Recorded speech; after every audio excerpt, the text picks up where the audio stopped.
Hola, ¿cómo están? Saludos a toda nuestra audiencia desde Riad, la capital de Arabia Saudita. Nos encontramos con el presidente de Ecuador, Rafael Correa, que ha tenido una participación muy activa, la verdad, en la cumbre de América Latina y países árabes que se está celebrando aquí. Bienvenido, presidente, muchas gracias por acompañarnos. Gracias a ti, Vincent, y a través tuyo un abrazo a la patria grande, desde tierras lejanas, pero muy cercanas en algunos aspectos, más de los que creemos. Usted presentó ayer una propuesta concreta en esta cumbre para intentar estabilizar el precio del petróleo.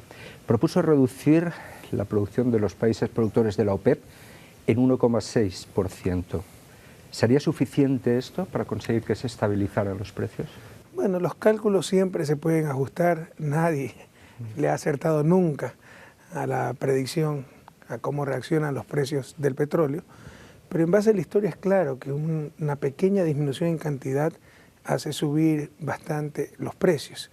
Entonces, desde el punto de vista económico, desde el punto de vista técnico, es incomprensible esta política de mantener exceso de cantidad en el mercado, porque con un pequeño ajuste que nosotros preliminarmente hemos calculado en 1,6% de la demanda, eso significa de la demanda diaria de petróleo, eso significa menos de 2 millones de barriles por día, eso lo podría lograr solamente la OPEP, no necesitamos países fuera de la OPEP para alcanzar aquello, el precio subiría sustancialmente, eso es claro.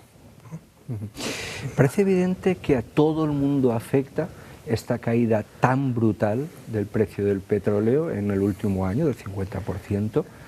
Si a todo el mundo afecta, ¿por qué es tan difícil conseguir una estrategia común para estabilizar los precios? Es una gran pregunta, que creo que no tiene respuesta económica, porque insisto, económicamente el asunto es indudable, un pequeño ajuste en cantidad puede hacer subir mucho los precios, ingreso es precio por cantidad, así que si reduce cantidad 2% y los precios lo aumentan 30%, salió ganando. ¿Por qué no se hace lo obvio? Bueno, el argumento de algunos países, grandes productores como Arabia, es que eso permitiría la incorporación de oferta de petróleo más cara, básicamente el petróleo, el shale oil, el esquisto de Estados Unidos, que además es un atentado al medio ambiente, pero se puede calcular un precio de equilibrio que impida que ese petróleo caro entre al mercado, ¿no? Eso son cuestiones técnicas, pero a grandes rasgos nosotros hemos calculado que está en 60, 65 dólares el barril, lo cual ya sería un incremento importante en relación a los precios que tenemos en estos momentos. Eso desde el punto de vista técnico, económico, pero probablemente también hay cuestiones geopolíticas, ¿no? Tratar de perjudicar a determinados países, tratar de beneficiar a otros. Recuerde que Estados Unidos está en época preelectoral, ¿no? Qué mejor para un gobierno norteamericano que tener combustible a bajo precio, pese a que están en graves dificultades importantes sectores económicos, básicamente la industria petrolera que hizo grandes inversiones para este petróleo shale oil en Estados Unidos, pero para la gran mayoría del público norteamericano, pues esto es realmente una maravilla tener precios de la gasolina dentro del país tan bajos. Entonces, desde el punto de vista económico, técnico, es difícil de entenderlo. Probablemente las explicaciones están en otra dimensión, en dimensión geopolítica. Eso quería preguntarle, porque si es evidente que hay una sobreoferta que hace que caigan los precios, además de esta campaña electoral estadounidense tan próxima, ¿qué otros intereses estratégicos? Es que un poco el argumento es que se requiere la actuación de los países OPEP y no OPEP, y que la estrategia es mantener mercados. Pero, por ejemplo, Rusia, el principal exportador no OPEP, porque Estados Unidos me parece que es el principal productor, pero consume casi todo lo que produce. Rusia ya no tiene más capacidad de producción. Y solamente con los países de la OPEP reduciendo, se puede reducir la cantidad que le he dicho, unos 2 millones de barriles, se estabilizaría el mercado. Es decir, en principio, de acuerdo a nuestras estimaciones, a nuestros cálculos, estudios, no se requiere la participación de los países no OPEP. Hubo hace poco una reunión técnica de países productores de OPEP y no OPEP en Viena, va a haber otra próximamente. Esta cumbre también es una buena ocasión para abrir vías de comunicación o mantener vías de comunicación con otros jefes de Estado que son productores clave en el mercado del petróleo. ¿Cree que hay alguna posibilidad de avanzar en el camino del acuerdo para conseguir estabilizar estos precios? Bueno, todavía no he podido tener la cita bilateral con Su Majestad el Rey de Arabia, que es el principal productor y exportador dentro de la OPEP. Sí la tuve ayer con el Emir de Qatar, él también está preocupado, él dice que hay que hacer algo, que va a tratar de coordinar a nivel sobre todo de productores del Medio Oriente esa acción conjunta y desde la OPEP, porque insisto, un poco el argumento es que hay una desconfianza en los países en la OPEP. Y básicamente no nos engañemos, hay desconfianza entre Rusia y Arabia Saudita. Que Arabia Saudita de repente reduzca la cantidad producida y Rusia cope esos mercados. Nosotros creemos que es difícil, porque primero está a su máximo nivel de producción Rusia. Segundo, insisto, o sea, es suficiente la acción de la OPEP. Dentro de la OPEP tenemos la capacidad para reducir la cantidad, poniéndonos de acuerdo todos los miembros de la OPEP, y tener una recuperación importante de los precios, con lo cual, pues, incluso en el hipotético, en la hipótesis no consentida que se pierda algo en mercado, el ingreso petrolero se va a recuperar sensiblemente. Que esto además de beneficiar a los países productores, también conseguiría estabilizar la economía mundial, porque es un foco de inestabilidad, ¿no? Beneficia a todo el mundo, insisto, ¿no? Precios del petróleo extremadamente bajos en los actuales momentos. Y cuidado, se engañen. Alguien dirá $40 no es bajo si antes había precios de 16, $20. $40, por ejemplo, a inicio de la década de los 80 hubo $40, tuvo $40 el barril de petróleo. Traído a valor actual, ¿a qué tasa de actualización quiere? El 5%. Eso significa más de $200 actualmente. Pero no solo aquello. Hoy sacar petróleo, al menos de determinados países como Ecuador, es mucho más caro que antes. Nosotros necesitamos invertir miles de millones de dólares para mantener la producción, no para aumentarla, porque son pozos maduros cuya producción tiende a declinar. Entonces tenemos que invertir miles de millones para mantener la producción. En consecuencia, no es que no se puede comparar tan simplemente los precios de ahora con los precios de antes. Primero se cae el error de compararlos a valores corrientes, no valores reales. Segundo, no es lo mismo tener un barril, o sea, ¿usted qué preferiría como productor? ¿Tener a $100 el barril del petróleo, pero $98 el costo de producción? ¿O tener a $20 el barril de petróleo, pero tener a $5 el costo de producción? Lo segundo va a ser preferible. Entonces hay que tomar en cuenta también los costos de producción actuales del petróleo. Estos son mucho más altos, sobre todo para determinados países. Por eso este bajo precio no conviene a nadie, ni siquiera a los consumidores, insisto, a los países importadores de petróleo, que se van a ver beneficiados en el corto plazo, pero con la reducción de la oferta que pueden ocasionar estos bajos precios del petróleo, el petróleo en mediano plazo se puede disparar a valores sin precedentes. Hablemos de la economía ecuatoriana. Algunos medios de comunicación occidentales han publicado estos días, Ecuador se acerca a la recesión. Pero según sus propios datos, en el último segundo semestre de 2015 la economía ecuatoriana creció el 1% en comparación con el mismo periodo del año anterior. Es decir, sigue creciendo en este contexto de precios bajos de las materias primas y a un dólar muy alto. La pregunta es, ¿cómo lo han conseguido? ¿Cómo lo están haciendo, ¿no? Creo que por milagro, porque el año ha sido durísimo, hemos sido muy creativos. Es lo que yo llamo la tormenta perfecta, la película esta norteamericana de Perfect Storm, porque ya habíamos anticipado al pueblo ecuatoriano en el 2013, un año 2015 muy difícil, sobre todo en lo fiscal, porque teníamos que desembolsar miles de millones de dólares para terminar con proyectos estratégicos indispensables para el desarrollo del país. En el 2016 vamos a tener 8 hidroeléctricas funcionando que duplican la capacidad de energía eléctrica del país. Tenemos, a finales de este año, terminamos 6 megaproyectos que permitirán irrigar centenas de miles de hectáreas, permitirán controlar inundaciones en otras centenas de miles. Son cosas extremadamente necesarias para el desarrollo del país. Pero en este momento es pagar, pagar y pagar antes de recibir un solo centavo. Entonces el punto crítico era el 2015. Sin caída del precio del petróleo, sin ningún otro problema, ya sabíamos que el 2015 iba a ser un año difícil. Se nos desploma el precio del petróleo. Eso nos cuesta 7.000 millones en exportación, en una economía de 100.000 millones, es decir, 7 puntos de las exportaciones, del PIB. La otra vez leía que Brasil estaba en graves problemas porque había perdido 25.000 millones de exportaciones. Para la economía brasileña eso es 1.1% del PIB.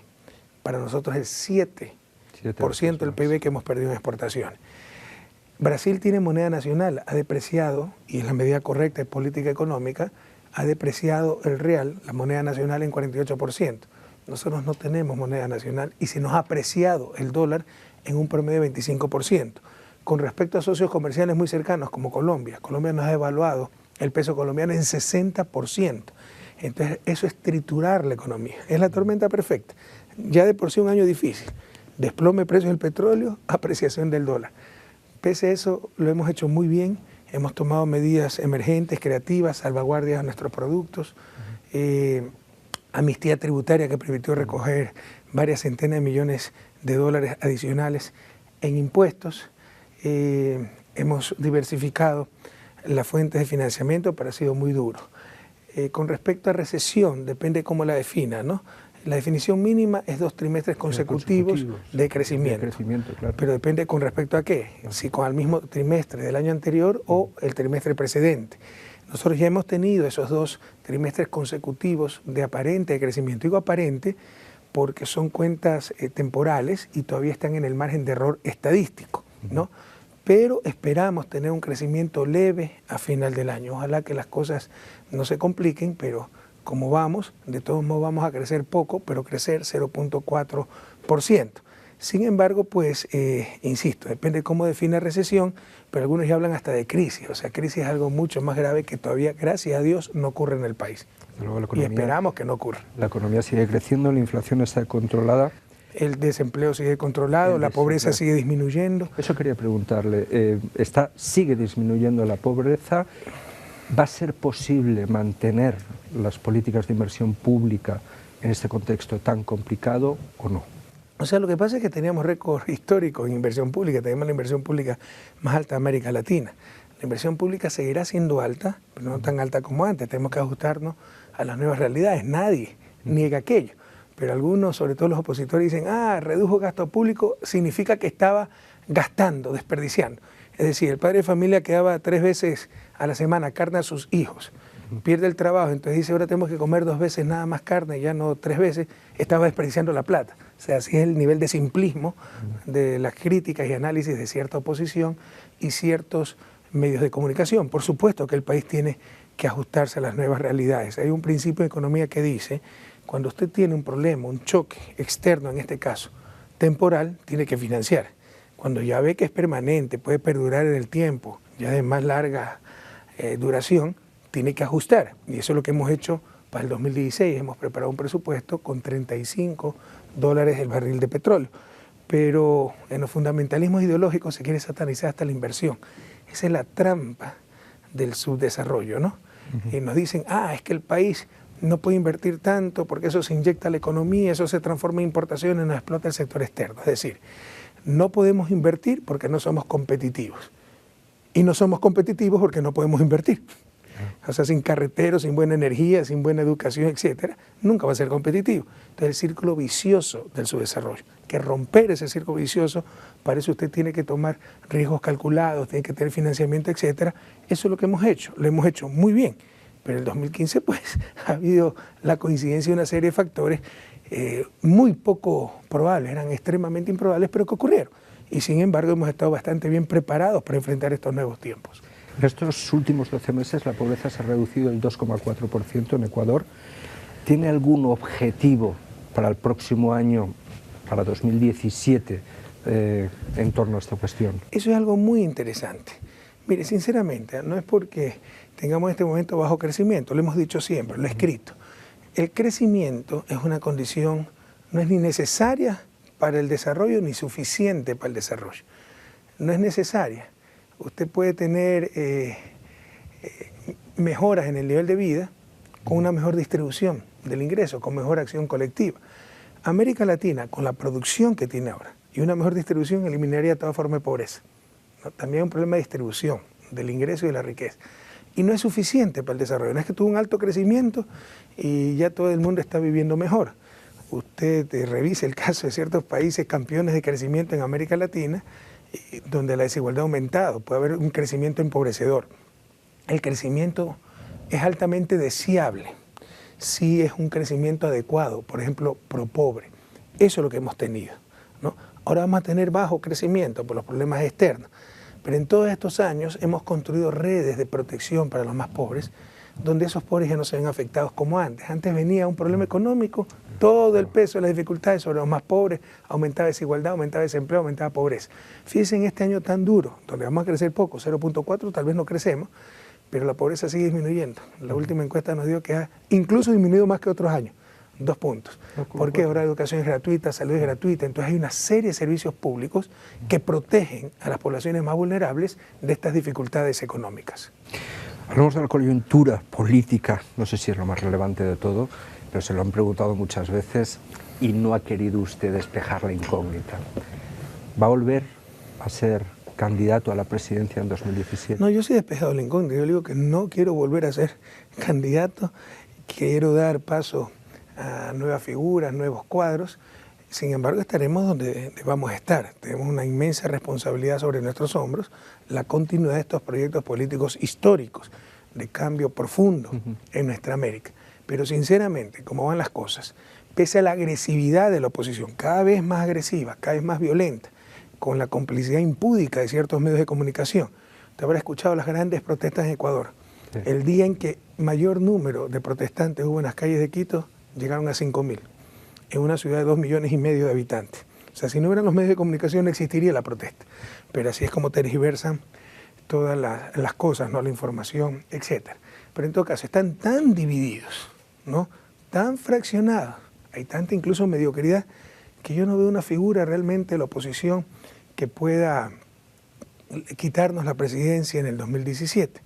Entonces creo que algún otro candidato de Alianza País puede llevarnos a la victoria. Lo que consideramos que la oposición está apuntando es a controlar la Asamblea Nacional, porque de esa forma siempre han inmovilizado y chantajeado a los gobiernos de turno. Entonces creo que la pelea sobre todo va a estar en la Asamblea. Puedo equivocarme, pero con gran alivio le digo que sinceramente pienso como van las cosas, que no habrá necesidad de que me presente.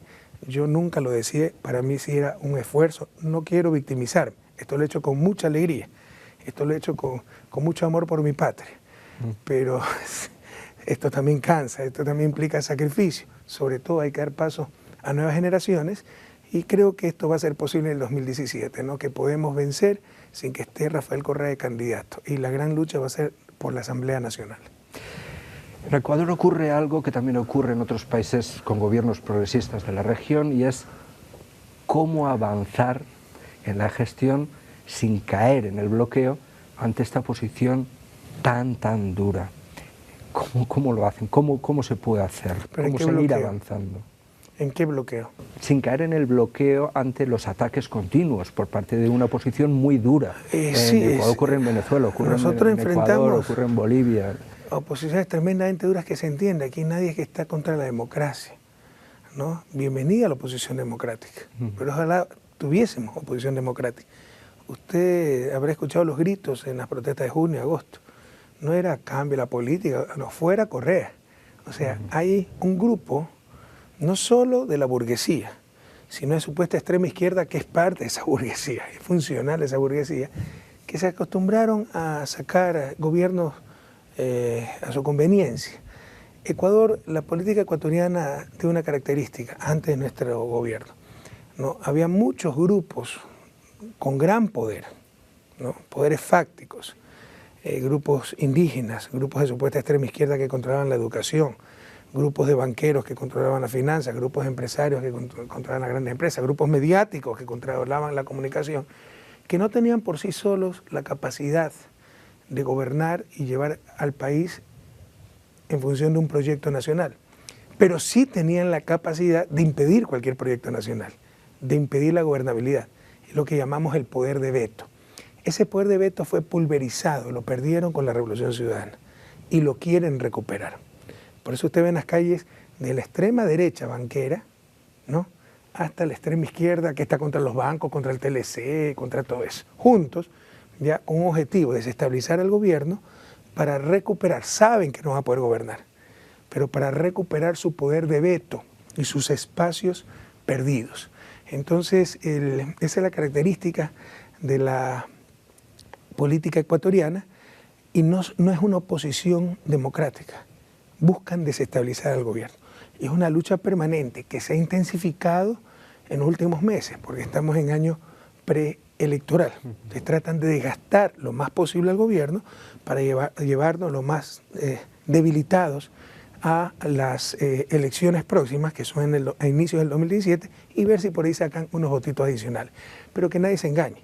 O sea, lo que más quieren es evitar esas elecciones, porque saben que van a perder, y quieren es desestabilizar el gobierno. Aquí nadie está contra la oposición democrática. Bienvenida esa oposición democrática, pero lo que más brilla por su ausencia en países como Ecuador, como Venezuela, como Bolivia, como Argentina, es precisamente eso, la oposición verdaderamente democrática. Tenemos una oposición conspiradora, desestabilizadora, con la impúdica complicidad de los medios de comunicación. Se nos acaba el tiempo, pero tengo que hacerle una última pregunta. ¿Ha sido una década ganada en América Latina? Por supuesto. Por la lucha contra la pobreza, erradicación del analfabetismo. Hay elecciones importantes ahora en Venezuela, también en Argentina, la segunda vuelta. ¿Cómo ve los próximos años en América Latina? Tengo una impresionante reacción conservadora, lo que yo llamo la restauración conservadora, diferente a la de hace algunos años, cuando eran desarticulados, sin estrategia, etc. Están perfectamente articulados nacional e internacionalmente, con claras estrategias, con ataques sistemáticos en redes sociales, en medios de comunicación, en las calles, con boicot en sectores financieros, en sectores empresariales, con guerra económica, con guerra psicológica, etc. No hay nada nuevo bajo el sol. No es nuevo en la historia latinoamericana. Vean lo que le pasó ayer en Chile, ¿no? Son libretos ya bastante bien conocidos. Prohibido olvidar, aprendamos de la historia. Pero habrá que enfrentar pues las nuevas condiciones. O sea, todavía tenemos el inmenso apoyo popular, el gran respaldo de nuestros pueblos, pero ellos tienen los poderes fácticos. Hacen mucho ruido, aunque son pocas nueces, pero hacen ruido. Y probablemente hacen daño. Brasil, el propio Ecuador, Venezuela, etc. Pero debemos saber enfrentar estos nuevos tiempos, y sobre todo lo podemos enfrentar con la unión de nuestros pueblos, con la coordinación de los gobiernos progresistas, teniendo posiciones comunes frente a esto que hemos llamado la restauración conservadora, la reacción de los mismos de siempre para volvernos al pasado. Pues no tengo tiempo para más. Muchas gracias, presidente del país más megadiverso del mundo, como dijo ayer en la ponencia aquí en la Cumbre de Países Árabes y de América del Sur. Muchas gracias. Como siempre decimos, ¿no? Los argentinos están contentos porque el Papa es argentino. Dilma, cuando se enteró que el Papa era argentino, dijo, bueno, el Papa será argentino, pero Dios es brasileño. Los ecuatorianos, de seguro el Papa es argentino, probablemente Dios es brasileño, pero tenga la certeza que el paraíso es ecuatoriano. Así que bienvenidos a Ecuador. Rafael Correa, presidente de Ecuador, firme partidario de reducir la producción del petróleo para estabilizar los precios, asegura que ha hecho milagros económicos en medio de una tormenta perfecta y cree que no será necesario repetir como candidato a la presidencia en las próximas elecciones. En exclusiva para Telesur, de momento es todo, despedimos aquí esta conexión.